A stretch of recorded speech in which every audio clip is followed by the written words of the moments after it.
I request Guneet Monga aunty. Guneet Monga aunty, please आएं और सत्संग शेयर करें. Thank you for having me here. आज मेरे लिए बहुत बड़ा दिन है. Thank you Anita aunty, Rajiv uncle, everyone to help coordinate this. My name is Guneet Monga.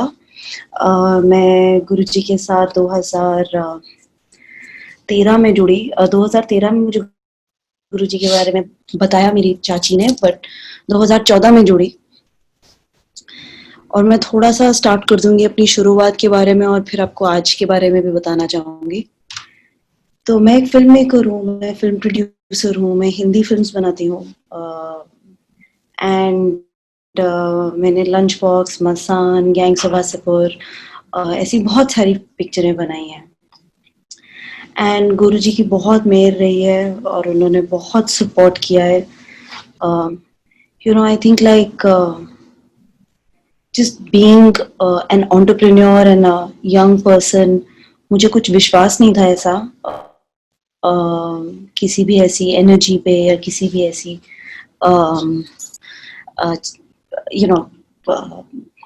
Process पर. I was under huge financial crisis and I was under $1 million, मतलब कुछ 6-7 करोड़ों में मेरा फाइनेंशियल क्राइसिस थे. मेरी एक फिल्म बीच में रुक गई थी, अटक गई थी, एंड उसका नाम टाइगर्स था पिक्चर का. एंड बहुत ज़्यादा उस पर प्रेशर था मेरे ऊपर. मैं कोई 29 साल की थी और मैं कंपनी चला रही थी. तो उस सब के बीच में लंच आई और बहुत नाम भी हुआ, बट अंदर कहीं ना कहीं कुछ खुशी नहीं थी.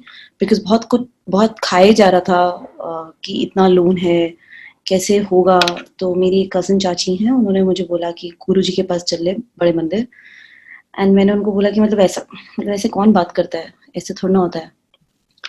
तो मैंने पहले तो उनकी बात नहीं सुनी, मतलब सुनकर अनसुनी कर दी 2013 में. और 6 महीने में things became bad to worse. So बहुत ज़्यादा फाइनेंशियल क्राइसिस थे. एंड मुझे मेरी कज़न चाची ने बोला कि बड़े मंदिर चलो. तो वो दिन मुझे याद है, मैं बॉम्बे से फ्लाइट लेके जाकर भी मुश्किल था और मैं गई दिल्ली और मुझे कुछ नहीं पता था, बिल्कुल कुछ नहीं पता था कि कौन है, क्या है, कहाँ जा रही हूँ.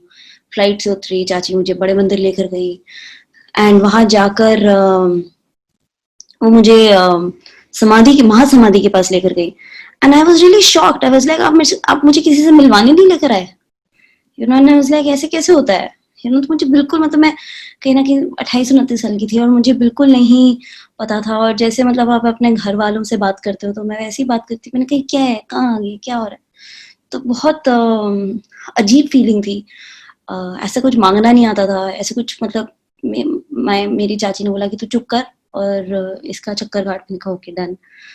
फिर वो बहुत सुंदर खूबसूरत स्टेयरकेस थी, वो स्टेयरकेस से ऊपर गई एंड अंदर जाकर बहुत पीसफुल, बहुत सारे लोग बैठे हुए हैं, एकदम पिन ड्रॉप साइलेंस. एंड बहुत बड़ी बड़ी फोटोज लगी हुई हैं गुरुजी की. और मैं सोच रही हूँ कि ये कौन है और ये मतलब ऐसे दिखते हैं. और थोड़ा मतलब जितना आप कल्पना करते हैं कोई गुरु या कोई साधु होगा, वो आपको चैलेंज करते हैं ना हर एक चीज में अपने रूप से. तो एज अ कॉमन पर्सन मुझे बहुत डिफिकल्ट था टू इवन अंडरस्टैंड कि मैंने ऐसा चेहरा पहली बार देखा, इतने खुश, इतने चमकीले कपड़े.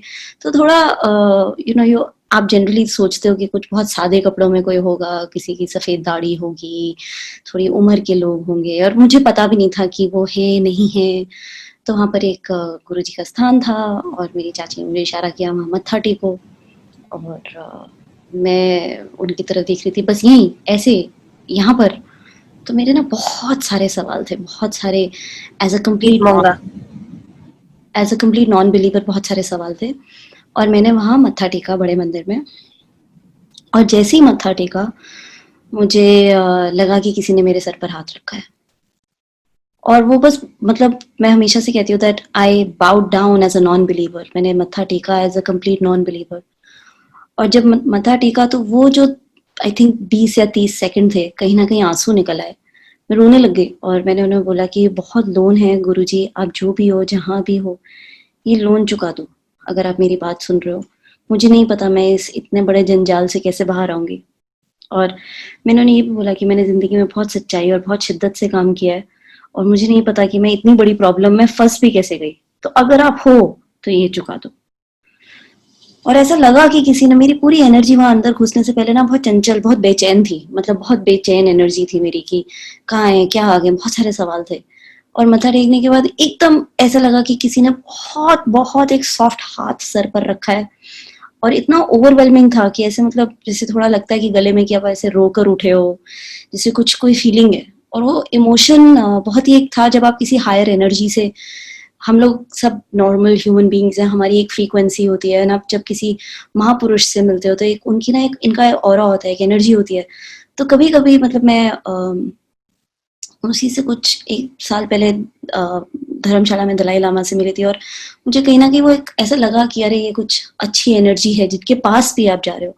तो मुझे वो एक बहुत ऐसी फीलिंग आई कि ये क्या है, और मैं एकदम शांत हो गई, एकदम शांत, कोई सवाल नहीं मेरे, कुछ नहीं। मुझे लगा कि किसी ने सर पर हाथ रखा है, और एकदम डर भी लग रहा था कि पता नहीं शायद मन का वहम है, क्या फीलिंग है। तो मैंने अपनी चाची को थैंक यू बोला, मैंने बोला चलो अच्छा है, प्रे करने में क्या बुरी बात है, कि मैंने जाके प्रे किया, अच्छी बात है, बहुत सुंदर बड़ा मंदिर।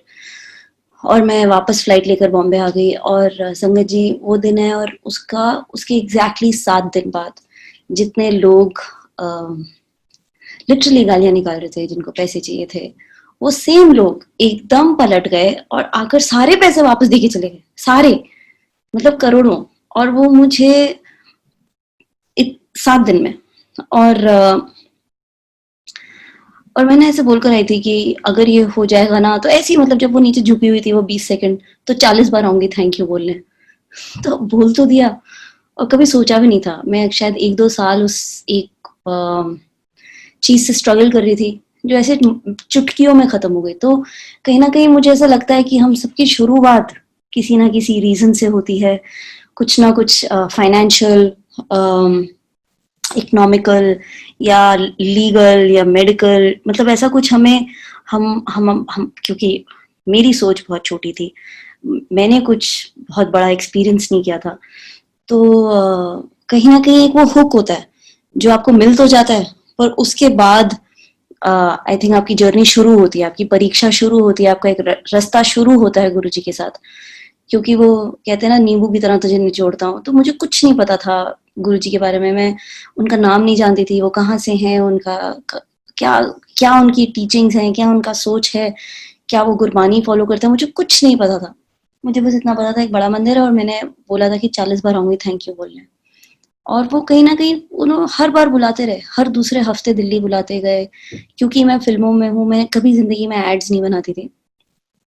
और पता नहीं सीधा मतलब बड़े बड़े कोका कोला और कहाँ कहाँ से फोन आ रहे हैं कि गुड़गांव आकर आपको मीटिंग करनी है। और मैं जब भी दिल्ली जाती थी, और उससे पहले मैं दिल्ली नहीं जाती थी, तो मुझे एक और चीज़ आपको सबको बतानी है कि मैं जब 24 साल की थी, I lost both my parents, and मैं उनकी एक लौती बेटी हूँ। एंड मैं दिल्ली से पली बड़ी हूँ, बट मैंने दिल्ली फॉर गुड छोड़ दिया था। तो मैं बॉम्बे आकर अपने दोस्तों के साथ एक अपार्टमेंट रेंट करके, एकदम शुरू से स्टार्ट करके कुछ 5,000 रुपए रेंट पे देना। तो एक बहुत सिंपल बेसिक लाइफ जी है, और बहुत हम्बल लाइफ जी है। तो मैंने लाइफ अपनी पूरी खुद जब 24 साल की थी बॉम्बे आकर एक स्क्रैच से शुरू की, बहुत मेहनत की, बहुत काम किया, बहुत सारी पिक्चरों में काम किया, बहुत मुश्किल काम है पिक्चरें बनाना। तो कुछ भी मतलब लाइफ में ग्रांटेड नहीं था, कुछ भी कुछ इतनी आसानी से नहीं मिला। तो एक ऐसा एक larger than life experience life में पहली बार हुआ था, जहाँ मेरा कोई बैकअप नहीं था, मतलब मेरे कोई ऐसे अंकल नहीं है जिनको मैं फोन कर सकती हूँ, या मेरे माँ बाप नहीं है जिनको मैं फोन करके कहूँ मुझे बचा लो, अच्छा कुछ गलती हो गई आप आके देख लो, जो है यही है। सो सारी जगह गुरुजी ने ले ली।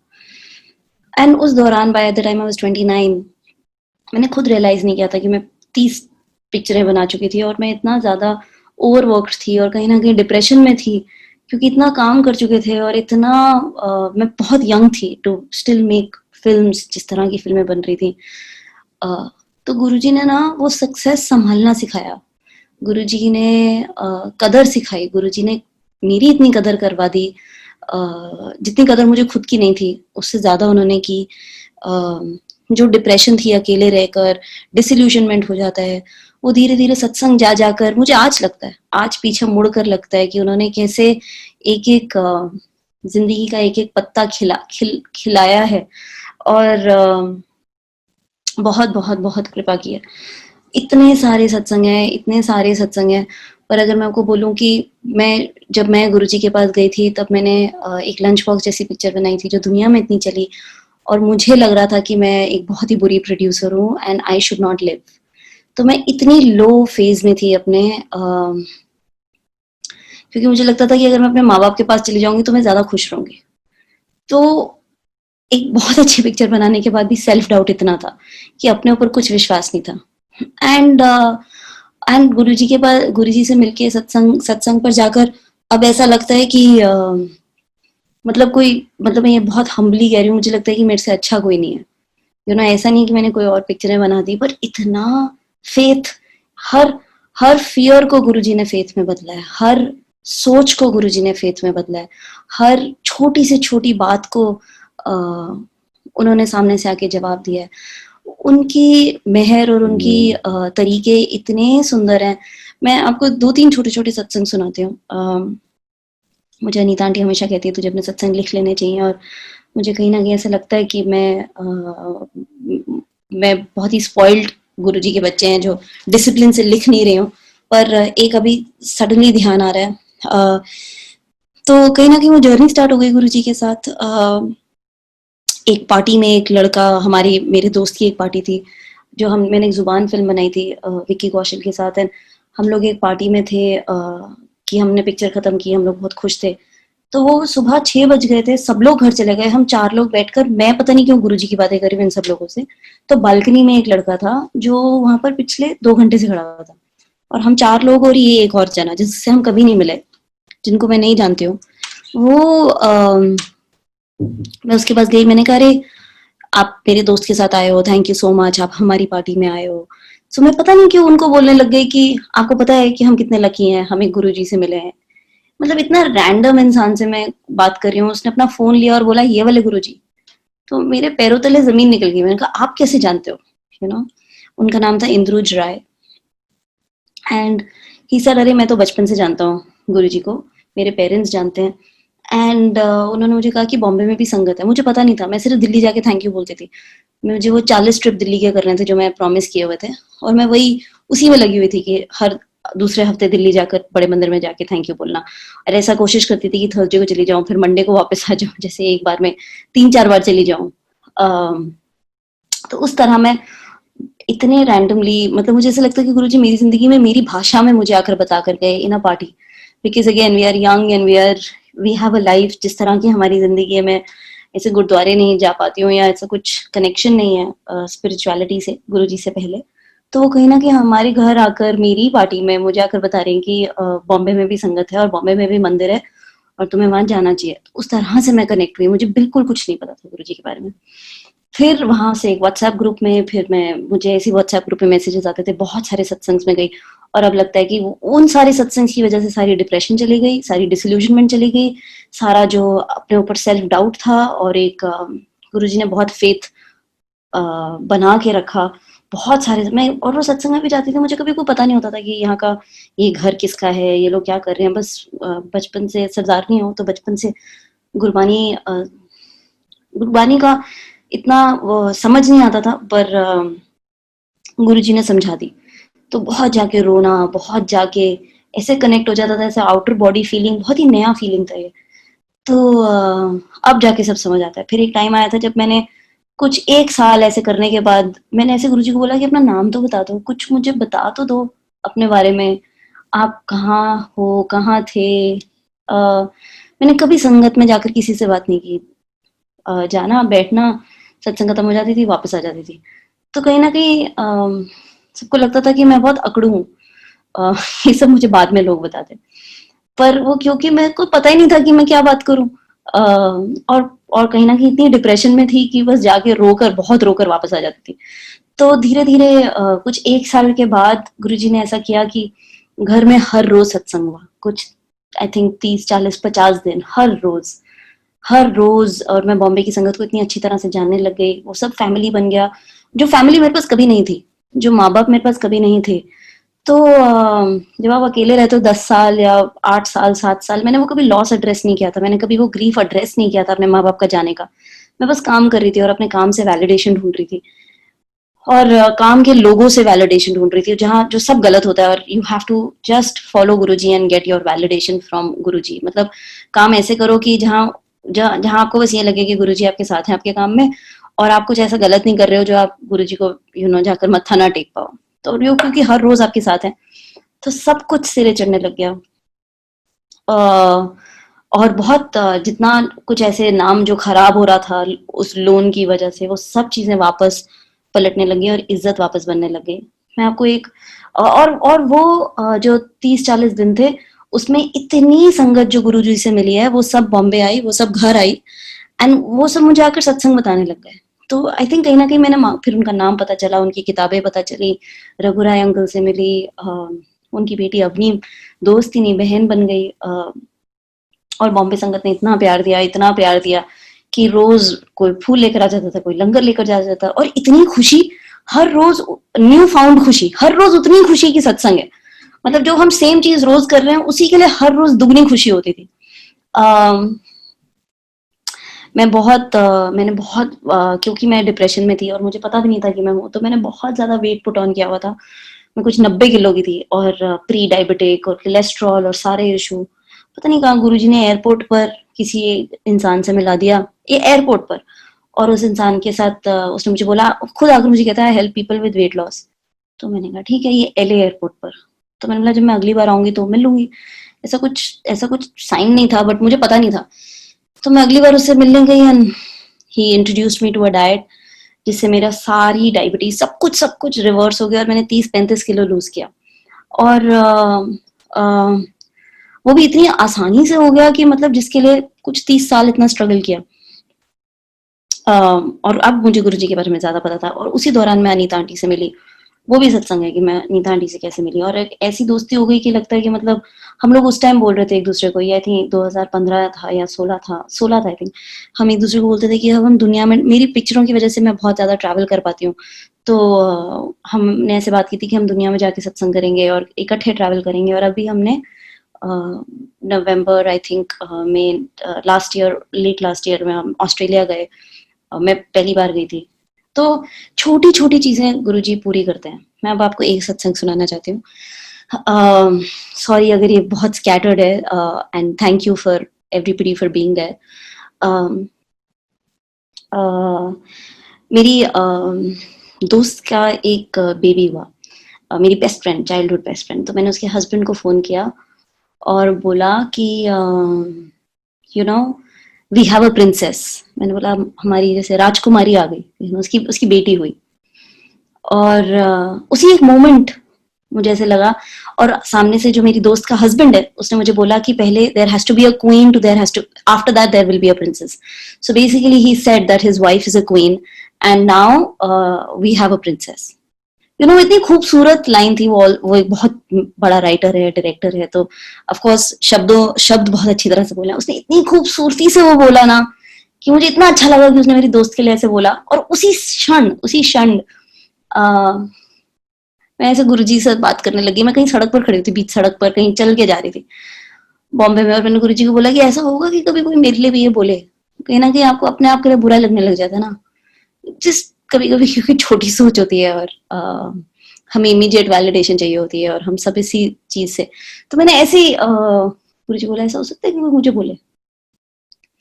तो मैंने बोला कि और उसके बाद मैं कहीं डीमार्ट में शॉपिंग करने गई थी, कुछ घर का सामान खरीदने, दाल चावल टाइप। मैंने सब लिया, वापस चलकर आ रही थी अपने अपार्टमेंट में, घर में। मुझे एक फोन आता है बॉम्बे संगत से, एक्चुअली दुबई संगत, रंजू आंटी, एंड वो फिर बॉम्बे में भी थी। उन्होंने फोन करके बोला, गुनीत पता है क्या हुआ, मैं कल गोलगप्पे खाने गई थी बैंड्रा, वहां पर मुझे कोई मिल गया चाट घर में, और वो भी संगत निकली, और हम लोग फिर चाट खा के संगत सत्संग कर रहे थे। मैंने कहा अच्छा, वेरी गुड। तो मतलब उसने मुझे बोला है कि उसको तेरा नंबर चाहिए, गुनीत का नंबर चाहिए, तो मैं दे दूं। मैंने कहा हाँ दे दो। तो मुझे वो लड़की ने फोन किया जो रंजू आंटी को एक दिन पहले मिली थी बैंड्रा में चाट खाते हुए। और मुझे वो फोन करके, संगत जी प्लीज ये सुनो, वो मुझे फोन कर दिया है। मैं सड़क के बीच में खड़ी हुई हूँ, रोड क्रॉस कर रही हूँ घर जाने के लिए, और वो मुझे फोन करती है और कहती है कि गुनीत, मेरा नाम ये है, मैं गुरुजी के सामने मेडिटेशन कर रही थी और मैं ऐसे ही ध्यान लगा कर बैठी थी। मैंने बोला अच्छा वेरी गुड। तो कहती है पता नहीं क्यों मुझे एक मैसेज आया और उन्होंने मुझे बोला कि मैं आपको फ़ोन करके बोलूँ कि तू मेरी रानी है। तुझे ज़िंदगी में किसी चीज़ की चिंता करने की ज़रूरत नहीं है और तू रानी की तरह रहेगी। और सड़क के बीच में जो आँसू निकले मेरे कि ये कैसे होता है? ये क्या है? ये कैसे कभी भी कोई भी किसी को एक्सप्लेन कर सकता है? तो मतलब जैसे हाथ-पाँव फूल गए कि ये क्या होता है? और क्योंकि सब कुछ खो के एक लाइफ में शुरुआत सब कुछ खुद की है और जो कुछ भी है वो खुद बनाया है। तो कभी वो वैसा डिपेंडेंसी वाला इमोशन मुझे आता नहीं है। मतलब मैं ऐसे किसी से अगर कोई मुझे ऐसे बेटी माने या कुछ बहन माने तो मुझे बहुत अजीब लगता है क्योंकि वो दुनिया सब दिल्ली में थी, वो दुनिया मेरी बॉम्बे में नहीं है और वो दिल्ली में छोड़ आई हूँ। और गुरुजी ने वो दिल्ली से प्यार भी बनाया और उतनी संगत भी भेजी जो एक पूरी फैमिली है एंड कहीं न कहीं हर छोटी से छोटी नीड को गुरुजी ने संभाला, पूरा किया और इस तरह से रास्ते दिखाए। एक और सत्संग शेयर करती हूँ, पिछले साल मेरी एक शॉर्ट फ़िल्म थी पीरियड एंड ऑफ सेंटेंस जो नेटफ्लिक्स पे है और वो फ़िल्म ने ऑस्कर जीता। तो ना वो मेरी इंडस्ट्री में सबसे बड़ा अवार्ड है अमेरिका में और उससे बड़ा अवार्ड नहीं है, इंडिया में किसी ने नहीं जीता। तो छोटे-छोटे जो $5-5 के ऑस्कर आते हैं ना, वो हॉलीवुड बुलेवार्ड में मिलते हैं। वो मैंने ना गुरुजी के सामने रखे हुए थे। मतलब वो 5 साल से घर में है, मतलब जब भी जाना वो उसके नीचे लिखा था ना best sister, best mother, best producer. तो खुद के लिए लेना और आकर गुरुजी के सामने रख देना। और ना मैं ऐसे चलते-फिरते रोज़ सुबह गुरुजी को कहती थी कि Guruji you are working on this ना। ये ऑस्कर तो आप दिला दोगे ना? तो यू हैव दिस कवर्ड ना। तो कहीं न कहीं ये अनीता आंटी से सीखा मैंने गुरुजी से बात करना। मेरे ऐसे-ऐसे सवाल होते थे गुरुजी से बात कैसे करते? कहते गुड मॉर्निंग करो, गुड नाइट करो, गुरुजी से बातें करो और गुरुजी कहीं न कहीं आपका ध्यान रखेंगे। तो मैंने रियलाइज़ किया कि वो गुड नाइट, गुड मॉर्निंग करना कहीं न कहीं अपने आप से ही प्यार करना होता है। कहीं न कहीं कुछ छोटे-छोटे डिसिप्लिन होते हैं, जो आप अपने आप से ही करते हो और आपको आपके कितने उलझने जो हमें लगता है कि उलझने हैं, वो उलझने सॉल्व हो जाती हैं। By just saying, good morning, that means it's a new day, it's a new life, and everything is today. तो मैं ऐसे चलते फिरते ना गुरुजी को कहती थी कि ऑस्कर पर तो आप ही काम कर रहे हो ना। मतलब वो कल्पना से भी आगे था। मतलब वो एक ऐसी चीज होती है ना कि जैसे बचपन में बोलना कि हाँ हम लेक्सस खरीद लेंगे या पोर्श, मतलब एक घर खरीद लेंगे। मतलब वो इतनी बचपने वाली बात है कि गुरुजी आप ऑस्कर दिला देना। मैंने कभी सोचा नहीं था सच हो सकता है। बट हाँ कहीं ना कहीं ये था कि इस ऑस्कर पर आप काम कर रहे हो ना। तो वो बहुत लाड में मैं बोलती रहती थी। उनके सामने वो 2-5 के ऑस्कर पड़े थे। मुझे याद है पिछले साल जनवरी में मैं गुरुजी को कह रही थी कि अरे इनके तो रंग भी फिट गए, असली वाला तो ला दो। यू नो धूप लग लग कर उसका जो चीप गोल्ड है वो निकल गया। तो उसके 1 महीने बाद एक पिक्चर नॉमिनेट हो गई, शॉर्ट फिल्म है, नेटफ्लिक्स पर है, पीरियड एंड ऑफ सेंटेंस। और मैं अमेरिका गई अवार्ड सेरेमनी में। पक्का पता था कि हम लोग नहीं जीतेंगे। मतलब ये था कि बहुत मैं इसी के लिए इतनी ग्रेटफुल थी कि हम लोग वहां तक पहुंच गए। ये सब एक्सपीरियंस करने के लिए मिल रहा है एक शॉर्ट फिल्म में। मैं जनरली फीचर फिल्म्स बनाती हूँ, मैं बड़ी 2-2 घंटे की पिक्चरें बनाती हूँ। तो ये तो शॉर्ट फिल्म थी, ये तो 15-20 मिनट की पिक्चर थी। तो कहीं ना कहीं था कि हाँ बहुत बड़ी बात है कि शॉर्ट फिल्म के लिए नॉमिनेट हो गए टॉप 5 में, हम अवार्ड सेरेमनी में जा रहे हैं, बहुत इज्जत मिल रही है, बहुत नाम मिल रहा है, बहुत आर्टिकल्स हो रहे हैं, बट जीतेंगे थोड़ा ना। हमसे भी अच्छी अच्छी कितनी फिल्में हैं और मैंने सारी फिल्में देखी थी। एक साइबेरियन रेफ्यूजी क्राइसिस पर थी और मुझे लग रहा था कि हाँ वो तो बहुत ही अच्छा सीरियस टॉपिक है, वो लोग जीत सकते हैं। और अनाउंस हुआ कि हम जीत गए और मतलब दोनों कानों से सुनना बंद हो गया था उस सेकंड पे। और मेरे से ना सारी प्रेस पूछती रहती है what did you think at that point of time, what did you think. और एक्चुअली संगत जी what did I think was, I told Guruji कि अरे गुरुजी फीचर फिल्म के लिए दिलाना था ना, शॉर्ट फिल्म के लिए दिलानी था। तो ये तो सच हो गया जो मैं मांग रही थी और ऐसे बचपने में लाड में मांग रही थी। तो वो सेकंड पे मुझे सिर्फ गुरुजी की याद आती है। मैं कहा और मुझसे ऐसा लग रहा है कि ओहो ये तो सच हो गया।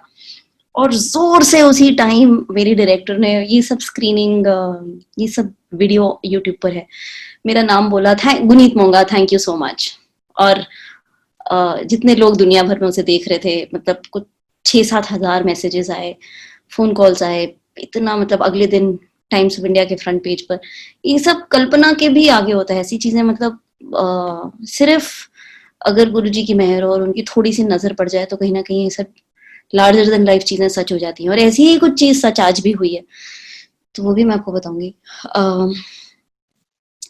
तो वो जैसे ही अवार्ड जीता ना तो मतलब सच्ची पैरों तले ज़मीन निकल गई, दोनों कान सुन हो गए, हाथ-पाँव फूल गए, मेरी आगे वाली सीट तो हम चिल्लाने लग गए, चिल्ला-चिल्ला के रोने लग गए मतलब पता नहीं क्या-क्या कुछ हो रहा था। और मेरी आगे वाली सीट पे ए आर रहमान बैठे हुए थे और उन्होंने मुझे पीछे देखा और वो ऐसे फ़ोटो खींचने वाले थे तो मैंने उनकी कैमरा के आगे हाथ रख दिया कि प्लीज़ ऐसे फ़ोटो मत खींचो, रो रहे हैं, बुरा हाल है। तो बस इतना ही याद है, फिर नीचे आकर गुरुजी को बहुत सारा थैंक यू बोला और 2 दिन बाद अमेरिका से निकले वापस इंडिया आने के लिए और बहुत प्रेस फ़ोन करके पूछ रही है, "अब तो तुम्हारी ज़िंदगी बदल गई।" अब मैंने कहा, "ज़िंदगी क्या बदली? मतलब वही इकोनॉमी क्लास में अमेरिका से वापस आ रही हूँ। मतलब ऐसा थोड़ी ना कि किसी ने फर्स्ट क्लास की टिकट दे दी है, क्योंकि आप ऑस्कर जीत गए हो।" बट हाँ, बहुत ही सरियल सरियल समय था और ऑफ कोर्स सबसे सस्ती टिकट में मैं वापस आ रही थी। बट मैंने इतने ट्रिप्स किए अपनी फ़िल्मों के लिए और गुरुजी ने हर बार साथ वाली सीट खाली छुड़वा दी या साथ वाली 2 सीटें खाली छुड़वा दी। मतलब हमेशा छोटी-छोटी चीज़ें तो इतना पेटी भी लगता है और इतना छोटा भी लगता है ना ये सब कुछ बोलते हुए। उन्होंने इतना दिया, उन्होंने पूरी सोच बदल दी है, उन्होंने नज़रिया बदल दिया है और उन्होंने अ, इतना शुकराना में रखते हैं डे टू डे कि ये सब चीज़ें बहुत बहुत बहुत छोटी लगती हैं बट ये बहुत होता है। वो अपनी प्रेज़ेंस बहुत फ़ील करवाते हैं। मिडल ऑफ फ्लाइट में मुझे खुशबू आने लग जाती है, मिडल ऑफ मीटिंग में खुशबू आने लग जाती है। मैं किसी पॉइंट पे फँसी होती हूँ और मैं ब्रेसलेट देखती हूँ और फिर गुरु और ऐसे गुलाब की खुशबू आती है कि मुझे लगता है कि मतलब मैं किसके साथ शेयर भी करूँ, लोग तो समझेंगे कि मैं पागल ही हूँ। पर मुझे पता है वो है और कहीं न कहीं हर चीज़ का ध्यान रख रहे हैं। तो मैं वो फ्लाइट में वापस आ रही थी और कहीं न कहीं फ्लाइट में मुझे लगता है कि अच्छा हम गुरुजी के बहुत पास हैं, थोड़ी ऊपर हैं, कोई मोबाइल नहीं है, कोई डिस्ट्रैक्शन नहीं है।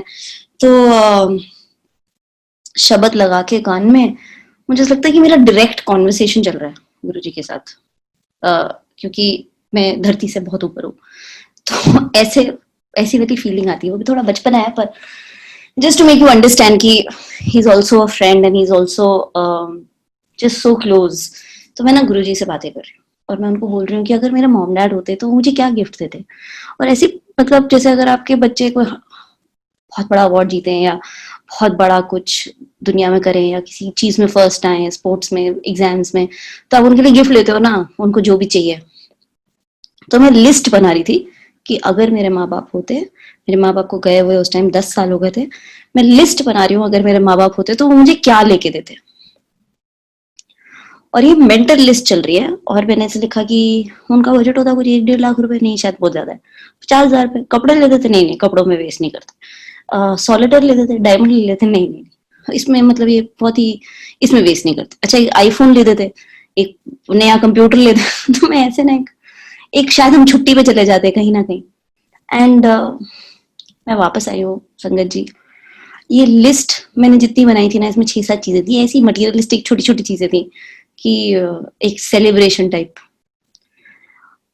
मुझे गुरुजी ने वो सब दिया, सब सब सामने से आकर। और हर बार जब ऐसा कुछ हुआ तो पैरों तले जमीन निकल जाती है कि ये क्या हो रहा है। और वो इतने खूबसूरत छोटे छोटे संगत है, मुझे सत्संग है, मुझे फोन आता है कि इंडिया टुडे से आप टाउन आ जाओ, आपको किसी पैनल पे बैठना है। मैं अभी भी अमेरिका से वापस आई और मैं उन्हें कह रही हूँ कि नहीं नहीं नहीं मुझे नहीं आना है टाउन, मुझे नहीं आना। फिर मैंने अच्छा चलो चली जाती हूँ, कितना मना करूंगी। मैं वहां जाती हूँ, विमेंस डे का कोई पैनल है 7 मार्च लास्ट ईयर। वो 10 मिनट में क्वेश्चन पूछते हैं, वही एक कोई आर्मी ऑफिसर थी मेरे साथ, कोई नेवी ऑफिसर थी और मैं थी, और हम अपने बता रहे हैं कि you know how we do what we do. वो पैनल खत्म होता है, स्टेज पर एक लड़की आती है और वो कहती है कि जो हमारे स्पॉन्सर्स हैं वो हमारे 3 लोगों को गिफ्ट देना चाहते हैं। और बाय चांस स्पॉन्सर्स कोई डिपेयर्स डायमंड कंपनी के लोग हैं और वो सब हम तीनों को एक एक सॉलिटेयर दे देते हैं हाथ में एज गिफ्ट। और मैं सोच रही हूँ कि ये क्या हो रहा है, ये सच हो सकता है? मतलब ये बहुत अगेन बहुत ही मटीरियलिस्टिक सत्संग है पर ये सब सच होता है।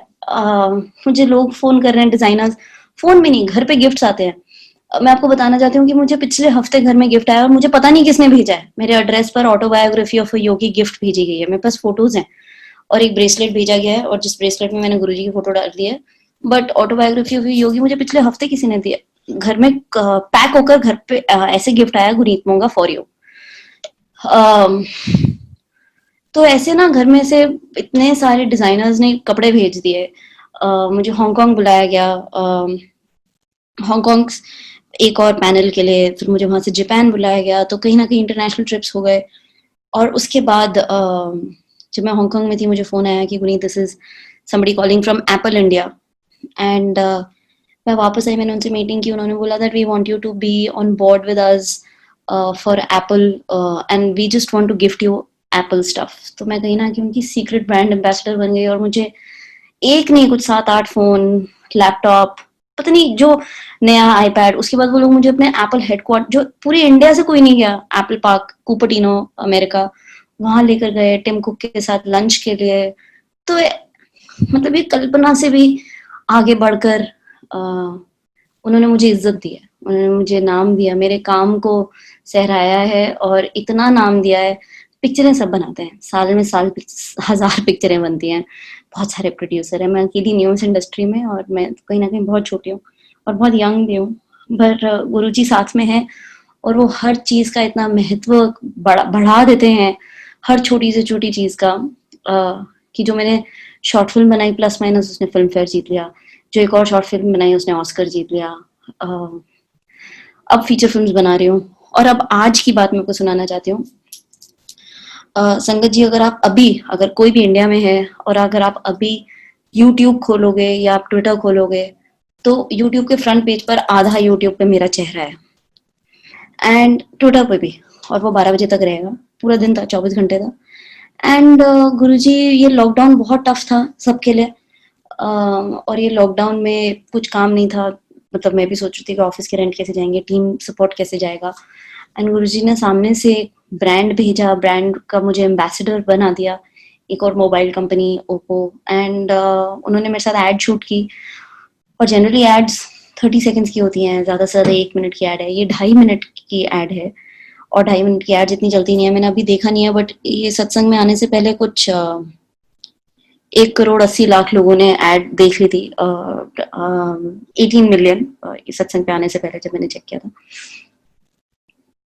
एंड वो एड का गो बियॉन्ड बाउंड्रीज है, और वो कहीं ना कहीं मेरी जिंदगी है, इन शॉर्ट वो इतनी और वो सब सिर्फ मेहर है।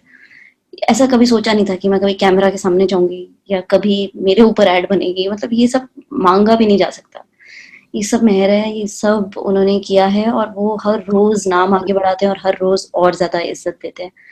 और बहुत सारे सत्संग हैं जहाँ उन्होंने सोच बदल दी, उन्होंने नजरिया बदल दिया, और वो साथ में हैं जो हर रोज मतलब आप कर भी क्या सकते हो गुरु जी के लिए, मुझे रोज यही लगता है कि मैं और क्या करूं, और मैं जितना भी करूं वो क्या काफी है, और काफी तो खैर नहीं, बट हम वो इतना प्यार करते हैं, और आई थिंक हम वापस सिर्फ उनको शुक्राना कर सकते हैं।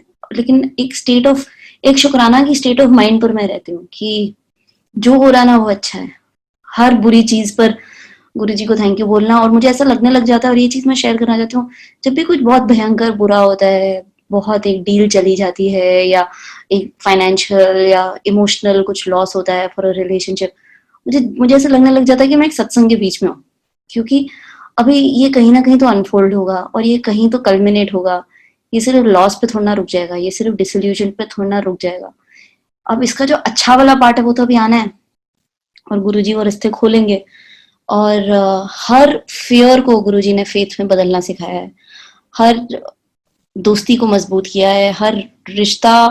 और मेरी जिंदगी में तो सबसे ज्यादा, बिकॉज मॉम डैड की जगह ली, एक गुरु भी मिल गए, और मुझे इतना लकी लगता है that I just feel so lucky that there is a guiding light, and there is such a beautiful family globally to love, to cherish this relationship, and to just be better versions of ourselves every day, and every day to try कि हम और क्या कर सकते हैं गुरुजी के लिए, और एवरी डे गुरुजी और कहीं ना कहीं फूल बिछाते रहते हैं, और पता नहीं कैसे कैसे नज़ारे दिखाते हैं, और बहुत प्यार करते हैं, और at the end of the day I just feel very lucky. So thank you thank you everyone for listening to me and listening to my crazy story and connection with Guruji. मैं मतलब अगर मैं आपको एक छोटा सा और सत्संग सुनाऊं तो मैंने जैसे आपको बताया, जब मैं बॉम्बे आई थी, मैं अपने 4 दोस्तों के साथ, हम लोग सब 5-5 हज़ार देके रेंट पे रहते थे 15 साल पहले, या आई थिंक 13 साल पहले। और गुरुजी ने बहुत प्यार से रखा है बॉम्बे में। एंड फिर ये ऑस्कर के टाइम पर ही पिछले साल मेरा लीज खत्म हो रहा था और लैंडलॉर्ड कह रहे थे कि आपको घर से निकलना पड़ेगा, और बहुत स्ट्रेस था कि अरे अब घर भी चूज करना है और अमेरिका भी जाना है और वापस भी आना है। तो मुझे ऐसे ही किसी ने घर दिखा दिया जो मेरा बजट था उससे 3 गुना ज्यादा महंगा था और 3 गुना ज्यादा बड़ा भी था। बहुत बड़ा 3 बेडरूम, एक बंगले का first floor. Bombay property is very very expensive. तो देखकर बहुत अच्छा लगा। ऐसे वो होता नहीं कि आप अपने स्टैंडर्ड से बढ़कर जाकर, वो संडे नहीं होता कि आप जाकर देखते हो कि अच्छा लगता है, हाँ अच्छा अच्छा एक दिन लेंगे। तो ये बिल्कुल मैं अफोर्ड नहीं कर पाती थी घर। तो मैंने देखा और मैंने लगा कि अच्छा इतने सुंदर सुंदर घर भी हैं बॉम्बे में, तो मुझे बहुत अच्छा लगा। और मैंने जब रेंट पूछा तो जो मेरा रेंट का थॉट था उससे 3 गुना ज्यादा। तो मैंने बोला नहीं नहीं नहीं नहीं हो पाएगा। फिर बाहर आते वक्त ना मैंने अपने मन में बोला कि अगर गुरुजी को ये, क्योंकि मुझे एक 1 या 2 बेडरूम चाहिए था, ये 3 बेडरूम है। एंड 3rd बेडरूम की तरफ मैंने देखा और मैंने बोला गुरुजी को अगर अपना कमरा चाहिए होगा ना तो घर भी दिलवा देंगे। और 2 दिन बाद अमेरिका चली गई, वहां पर ऑस्कर जीत के वापस आई। तो इस घर का जो लैंडलॉर्ड है, उन्होंने खुद सामने से प्रॉपर्टी डीलर को बोला कि मुझे उससे मिलना है। तो हमने ब्रेकफास्ट किया और मैंने उन्हें बोला कि सर आपका घर बहुत खूबसूरत है, आपने बहुत प्यार से बनाया है, पर क्योंकि आपको तो कोई भी आकर पैसे दे देगा, मैं नहीं दे पाऊंगी। तो उन्होंने बोला नहीं, मैं पर चाहता हूँ कि तुम ही रहो। मतलब बट मेरे पास इतने ही पैसे हैं कि तो नो प्रॉब्लम, बहुत कम अच्छे अच्छे लोग आते हैं रहने।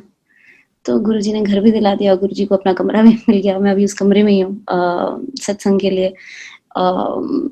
तो मतलब कहाँ वो डॉट्स ज्वाइन करते हैं और वो कितनी इज्जत देते हैं कि जहाँ लोग सामने से आकर बोलते हैं। मतलब यूट्यूब का जो मास्ट हेड है, जो यूट्यूब का, मैं यूट्यूब में काम करती थी, मैं कंसल्ट करती थी, और वो लोग ऐसे कहते थे कि यूट्यूब का मास्ट हेड लेना मतलब it's like a hoarding on the moon, कि आपने एक चांद पे जाके होर्डिंग लगा दी। वो ऐसे इंटरनली बोलते थे। और मैं सोचती थी कि कभी किसी अपनी पिक्चर के लिए ना एक बार होर्डिंग लूंगी यूट्यूब का पूरा। जैसे आप यूट्यूब खोलो, ऊपर आधा स्क्रीन हमारी एड चले हमारी पिक्चर की। मैंने कभी सोचा नहीं था कि मैं खुद उस पर दिखूंगी। या और वो आज है 12 बजे खत्म हो जाएगा। पर ये तो शुरुआत है। और मुझे मुझे बस हर रोज यही लगता है कि जितना किया, जितना हो रहा है, ये सब सिर्फ शुरुआत है। इट इज अमेजिंग कि संगत सिर्फ बढ़ रही है। जब मैंने बोलना स्टार्ट किया था तो हम 550 थे, अब कुछ 760 लोग हैं और मैं किसी को देख नहीं पा रही हूँ। तो I hope this is just beautiful. It's a beautiful experience. Thank you for letting me speak so much. Thank you for letting me just be, and thank you Guruji. हर पत्थर को चुनकर आप हीरा बनाते हो। जितने सेल्फ डाउट और disillusion में मैं थी, मुझे तो लगता था कि मुझे कुछ आता नहीं है, मैं किसी को जानती नहीं हूँ, कैसे होगा। गुरुजी ने इतना चमका दिया है कि ऑस्कर भी दिला दिया और नाम भी दिला दिया और इज्जत भी दिला दिया। और कहीं ना कहीं मुझे लगता है कि ये सब सिर्फ शुरुआत है। और गुरुजी के साथ ये जर्नी बहुत खूबसूरत है, आप सबके साथ ये जर्नी बहुत खूबसूरत है। So thank you so much संगत जी, एंड थैंक यू। जय गुरु जी। एंड अगर कभी कोई बॉम्बे आए एंड गुरु जी का कमरा देखना चाहता है तो ये सबके लिए है। एंड लाइकवाइज संगत ने जो दुनिया भर में अपने घर और अपने हार्ट्स हमारे लिए खोले हैं, गुरु जी कहकर गए हैं कि मैं आपसे खूबसूरत परिवार आपके लिए छोड़कर जाऊंगा। और मेरी जिंदगी में वो सच है, मेरी जिंदगी में वो एकदम सच है, क्योंकि बहुत खूबसूरत परिवार है जो मुझे मिला है। और मुझे ये प्यार लेना भी गुरुजी ने सिखाया है। मैं इतना भागती थी ना कि कोई भी अगर अपने घर बुला ले खाने के लिए या इसके लिए, तो मैं ऐसे भाग जाती थी वो सारी सिचुएशन से, क्योंकि मुझे हैंडल ही नहीं करना आता था कि मैं क्या बात करूं, मेरे से सिर्फ काम की बातें करा लो।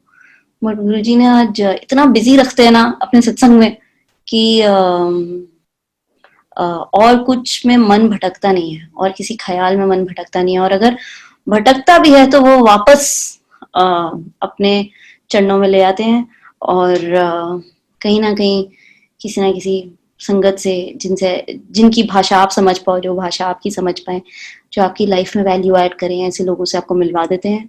और and all this is just the start. So thank you, and keep turning every fear into faith, because मैं एक और चीज बोलना चाहती हूँ. मैं आई नो 2-3 बारी खत्म कर चुकी हूँ सत्संग, बट एक और चीज बोलना चाहती हूँ कि मैं दिल्ली गई शूट के लिए. ये ओप्पो की जो एड जो आज आई है, प्लीज ये एड देखें. 2 मिनट की एड है. गुरुजी ने भेजी, उन्होंने नाम, इज्जत, पैसा सब भेजा इस लॉकडाउन में. मुझे ऐसा लग रहा था कि मेरा ऑफिस बंद हो जाएगा, और गुरुजी ने सामने से भेजा. और ये मैं दिल्ली गई एड के लिए. मैं बहुत मिडिल क्लास फैमिली से हूँ. तो मुझे ब्रांड ने, मुझे बहुत डर था कोरोना वायरस का, और बस गुरुजी को बोले जा रही थी कि अब जा तो रही हूँ. 3 हफ्ते पहले जुलाई एंड में शूट किया दिल्ली जाकर. कैसे होगा कैसे होगा, खुद सामने से ब्रांड वाले कहते हैं कि हम आपको प्राइवेट जेट में बुलाना चाहते हैं. खुशी तो थी प्राइवेट जेट की, बट कभी, क्योंकि लाइफ में कभी चढ़ी नहीं हूँ प्राइवेट जेट में, तो डर भी लग रहा था. एनीवेज चली तो मैं गई. जब दिल्ली गई तो पता चला कि पूरी शूट गुरुजी के मंदिर के 1 किलोमीटर अराउंड है. पूरी दिल्ली में शूट कहीं पे भी तो हो सकती है ना. पहले सुबह का लोकेशन छोटा मंदिर के पास था, और शाम का लोकेशन बड़े मंदिर के पास था. जैसे ही शूट खत्म हुई, सबसे पहले मैंने ड्राइवर को बोला कि प्लीज बड़े मंदिर ले चलो. सिर्फ 1 किलोमीटर दूर था वहां से. एक, आई थिंक 2 किलोमीटर दूर. 10 मिनट का ड्राइव था. हम लोग एयरपोर्ट के पास एक होटल में ठहरे थे. 1 दिन के लिए दिल्ली गए थे, 27 या 28 जुलाई को. और मंदिर के बाहर मत्था टेक कर बस मुझे लगा कि मैं उस दिन 200 लोगों के साथ मिलके शूट किया मैंने, जिस शूट पे मैं एक्टर थी. जो मैंने कभी विश्वास भी नहीं किया कि ऐसा भी होता है, क्योंकि मैं हमेशा बिहाइंड द सीन हूँ. मैं प्रोड्यूसर हूँ. तो मैं गुरुजी के बड़े मंदिर के दरवाजे तक जाकर मत्था टेक कर, मुझे लगा कि अब सब सही होगा. 200 लोगों से के साथ शूट कर आ रही हूँ, तो सब सही हो, क्योंकि यहाँ तो इतना डर है कि एक इंसान से मिल नहीं पाते और बाहर नहीं जा पाते, और मास्क लगाना पड़ता है. एज एन एक्टर तो आप मास्क भी नहीं लगा सकते हो, आप कैमरा के ऊपर हो. और बहुत प्यार से गुरुजी ने शूट करवाया. बहुत खूबसूरत फिल्म बनवाई. बहुत डर लग रहा था मुझे कि इस समय पर फिल्म बनाना, वापस आकर किसी को कुछ नहीं हुआ. मैं सबके लिए नॉन स्टॉप प्रे कर रही थी, सिर्फ अपने लिए नहीं, सिर्फ वो 200 लोगों के लिए, कि हमारी शूट पर हमारी जरूरत की वजह से, जिसकी एक्टर मैं हूँ, कि किसी की तबीयत ना खराब हो, किसी को वायरस ना हो. और वो एड आज सुबह आई है दुनिया में, और वो सब लोग देख रहे हैं, बहुत लोग फोन कर रहे हैं, और इज्जत मिल रही है. तो जहाँ ऐसा लगता है कि लोग हमें भूल जाएंगे, क्योंकि 4-6 महीने से तो किसी ने कुछ काम नहीं किया, गुरुजी ने फिर से लाकर चांद पे होर्डिंग लगा दी मेरे चेहरे के साथ आज. और उसके बाद सत्संग के लिए भी बुला लिया. सो thank you for always being there. Thank you for always showing us the way, and for being a family like I've never had. And thank you to all the Sangatji. Thank you. Thank you so much, Auntie, for sharing beautiful memories, beautiful blessings of Guruji. और सभी संगत की तरफ से आपको best wishes for your upcoming movies, for future coming. Thank you, Thank you uncle. so much. Sweet. ऐसा लगता है कि Thank you. गुरुजी बोल रहे हैं मूवीज के लिए भी. So thank you. तो एक तो चीजें और थी जो मुझे अभी याद आई. मैं जितनी रिलक्टेंट थी to come out and share, मुझे इतना अच्छा लगा और इतना प्यार मिला कि मुझे 2 चीजें आपको और बतानी है. तो आई जस्ट केम बैक. एक, जैसी ये ऑस्कर की जर्नी हुई और अमेरिका से वापस आई, तो सबसे पहले लगा कि गुरुजी को जाकर मंदिर में जाके थैंक यू बोलना चाहिए. एंड फिर मैं दिल्ली गई, और दिल्ली से बड़े मंदिर गई गुरुजी को थैंक यू बोलने के लिए. एंड बड़े मंदिर जाकर लाइन पे लगी, और मैं अपने दोस्त के घर अशोक विहार में रुकी हुई थी, तो लाइन में लगे जाने के लिए. और how you said there was a skip in the feet, मतलब मैं ऑस्कर जीत कर वापस आई थी, और मेरा वो शुक्राना वाला ट्रिप था दिल्ली का. और मैं लाइन में लगकर गुरुजी के लिए की थी कि बहुत भीड़ थी बड़े मंदिर में, बट आई वाज लाइक मैं गुरुजी आज दर्शन देंगे एंड आई विल गो से थैंक यू, मतलब सिर्फ मत्था टेकना था, आई गो से थैंक यू. एंड कहीं 2-2.5 घंटे लग गए, नंबर ही नहीं आया। और ऐसा मेरे साथ कभी नहीं हुआ। हम लोग बाहर, मतलब जोड़े घर से बहुत बहुत बहुत ज्यादा भीड़ थी, उसके बाद पूरा पीछे करके वहां पर ऐसे पीछे बैठे हुए थे, एंड इतने लोग थे।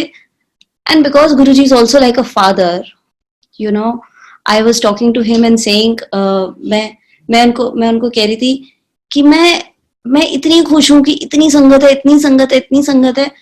और यहाँ पिछले हफ्ते आप एक दुनिया के सबसे बड़े स्टेज पे खड़ा कर देते हो, जहाँ पूरी दुनिया आपको देख रही है, आपका नाम जानती है, और फिर आप वापस इतनी भीड़ में एक ऐसा महसूस करा रहे हो कि मतलब कुछ हम कुछ नहीं है, और एक्चुअली हम कुछ नहीं है। वो एक थोड़े थोड़े मोमेंट्स होते हैं जहाँ वो नज़ारे दिखा देते हैं, but in the bigger scheme of things हम बहुत छोटे हैं और कीड़े मकोड़े ही हैं।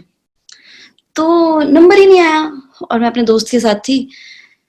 तो 2-2.5 घंटे के बाद उसने बोला कि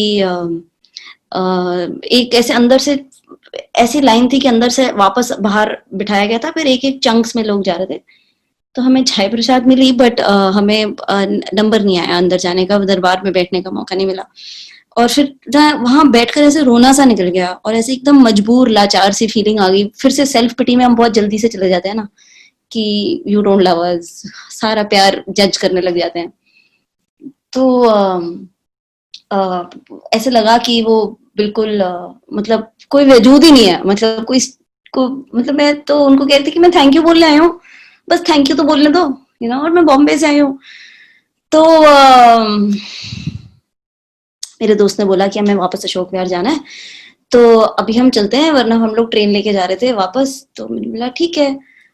तो रात हो गई थी बहुत, और तो हमने बोला कि ठीक है चलो। मैंने बोला okay, no problem Guruji, I know आप हमारे साथ हो, आप हमारे साथ अमेरिका गए थे, ऑस्कर भी आपने जिताया, घर में भी आप हो, बट हम आए, और thank you so much. And अगली बार फिर आ जाऊंगी। थोड़ा सा बुरा लग रहा था, बट मुझे लग रहा था कि चलो इतनी सारी संगत जुड़ी हुई है, और बहुत क्यूरोसिटी भी थी कि और सब कुछ इतना वेल अरेंज्ड और इतने डिसिप्लिन से था। सो हम वहां से निकले। वहां एक दो अंकल कह रहे थे अरे आप जा नहीं सकते हो, तो हमने बोला नहीं नहीं, हम बाहर ही जा रहे हैं। तो बोला ठीक है चलो चले जाओ। हम बाहर जा रहे थे, तो लंगर हॉल में मैंने ऐसे अपने दोस्त को बोला कि लंगर कर लें, कितनी यहाँ पर भी लाइन होगी। मैंने कहा यहाँ लाइन नहीं होती, तू चल। तो हम लोग एकदम 1 मिनट में लंगर मिल गया, लंगर हॉल में बैठे लंगर किए। तो मुझे लगा थैंक यू गुरुजी, चलो लंगर भी हो गया। फिर हम ट्रेन लेके, रात हो गई थी, वापस जा रहे थे। हाथ धोए और हाथ धोए, और हम लोग बाहर की तरफ निकले, जोड़े घर की तरफ जा रहे थे। एक सेवादार ने मुझे आवाज दी, बोला गुनीत, और मैंने बोला हाँ जी। और वो पता चला कि वो बॉम्बे की संगत है जो दिल्ली वापस चली गई थी। और उसने बोला सुबह से तेरा मन ध्यान में आ रहा था, आज मेरी दरबार में सेवा थी, तू 1 मिनट यहीं रुक। तो वापस आई, उसने मुझे गुरुजी के चरणों के फूल दिए, एक दुपट्टा दिया, और बोला कि ये गुरुजी कह रहे हैं कि तेरे लिए है। तो मतलब कैसे, how does he make everybody feel so special, how does he make each one of us go out of the way and make us feel so special in so many ways and so many things. मतलब वो एक कल्पना से बढ़कर और बहुत बहुत दिया, बहुत प्यार दिया है। और यहाँ तक कि मतलब जो आसपास के लोग हैं ना, उनकी भी छटाई गुरुजी ने कर दी है। कौन से लोग रहने चाहिए, कौन से लोग नहीं रहने चाहिए, वो सब गुरुजी ने ही एकदम पूरी छटाई कर दी है।